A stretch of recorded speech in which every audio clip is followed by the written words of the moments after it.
Well, this Michigan Chamber Coalition basically begged President Biden to hit the pause button and take feedback from businesses before implementing the federal mandate.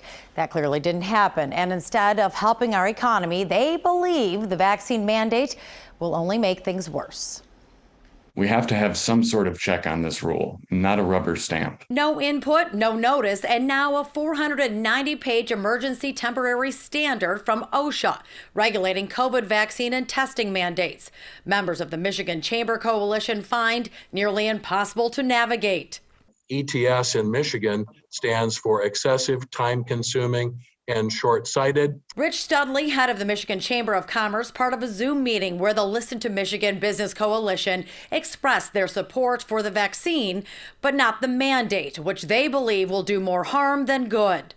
The government has decided to put employers right in the middle of that divisiveness. And again, as I mentioned, I'm concerned this is going to create some more hesitancy. Unfortunately, this is going to exacerbate that situation. And it's pretty typical that when you get past the holidays that you get some surprise retirement announcements.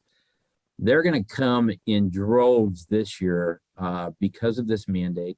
And again, this couldn't come at a worse time when most of our businesses are in their busiest part of the year. The federal mandate for employers with more than 100 workers to require the COVID vaccine or masks and weekly testing comes as cases in our state continue to trend upward. It also comes at a time when kids 5 to 11 can get the shot, and pharmaceutical companies are hoping to release an antiviral drug to combat COVID. Lawsuits have been filed against OSHA and a temporary stay has been issued.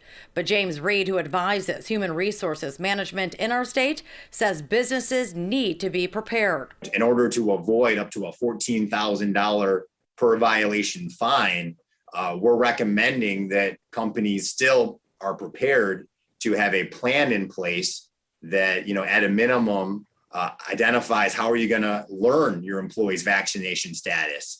And are you going to, allow employees to self-test? Who's going to verify those tests? In the meantime, the coalition is encouraging employers and employees to make their voices heard and call for a referendum on the vaccine rule.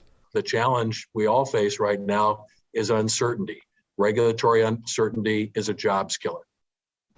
And we're told employers still have so many questions about exemptions, how to handle self-testing, and when it could take effect, since the mandate is being challenged in the courts, and that could take some time. Huel? And Jen, we're hearing that some companies are worried that their workers may quit over this vaccine mandate. Yeah, and that's why we've heard many business owners are really leaning toward offering weekly testing and masks for the unvaccinated, but that's going to take a lot of manpower. They don't want to lose valuable employees. We've heard that, and they don't want to be forced to find a replacement in such a tight labor market. So a lot of challenges ahead. Hard to recruit new workers, hard to retain workers with these mandates looming over them. All right, Darren, thank you.